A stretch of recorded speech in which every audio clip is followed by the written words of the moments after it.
It's wonderful to be here in a really different season than the last one that I did this video in. This is coming upon the summer solstice, the longest day of the year, the brightest, longest, most powerful sun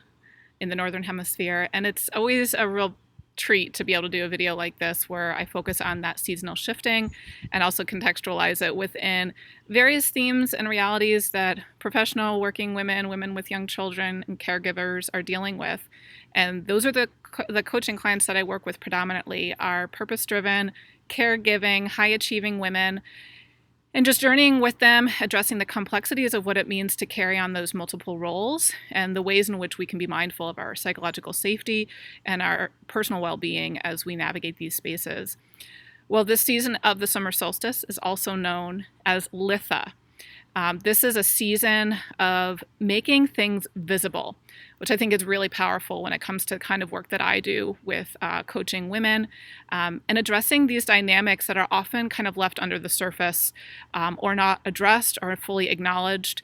when it comes to our psychological safety as women leaders and caregivers. So Litha is sort of a pre-Christian ritual, and as often is the case, agricultural season. It is a season of rest. As you notice in terms of this weather behind me, this season of rest is because the planting season is over, the harvest season has yet to begin, and so there was this time of relative calmness. And so Litha in Anglo-Saxon language and early English means to rest or easily navigable, which I think is a really beautiful image of sort of coming through this gauntlet that many of us experience during this stage in life and finding ourselves perhaps in a place where there's a little bit more opportunity for reflection and sort of metabolizing these emotions and experiences that we encounter. So Litha, I really love this idea of making things visible. This is a key part of my research with Gen X and millennial women leaders whose experiences are often invisibilized. And women in general, throughout history, our experiences are often made invisible, or more recently, the term is gaslit, in which our experiences are deemed invalid, or to the extent that one communicates this,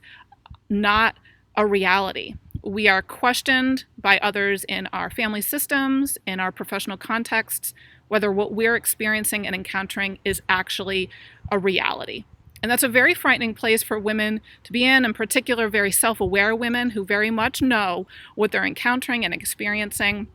in terms of toxic workplaces, toxic families of origin, toxic relationships, and then to be met with this response that your reality is not valid can be very destabilizing and can oftentimes cause us to question our own reality in ways that put us in a very precarious situation.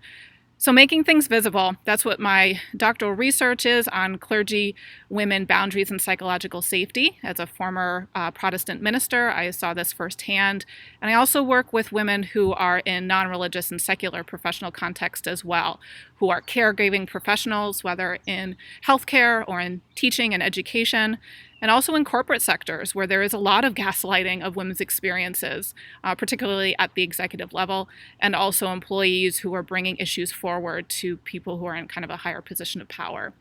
So making things visible is a key part of this season of Litha, as the sun is its brightest and most powerful. It's sort of revealing for us, shedding light on these realities, which is a passion that I have in the work that I do. But also in our personal lives, this making visible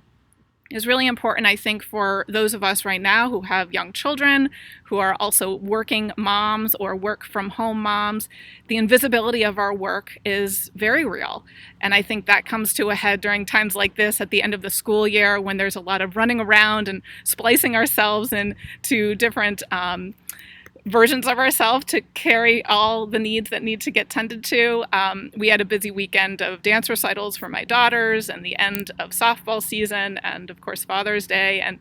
it was amazing to see all of the mothers and caregivers at these different events. We sort of acknowledged each other from across the way saying, I know what you're going through, I see you. And I think the more that we can do that with the women in our lives,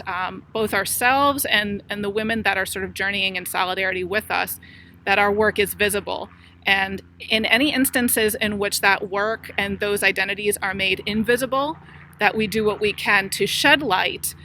just as sort of the power of the sun is doing in this season of Litha, that we bring to the surface and honor and highlight those realities so that we can have more thriving and sustainable lives as women. So I wish you a happy Litha and enjoy this season of rest in whatever ways that you can.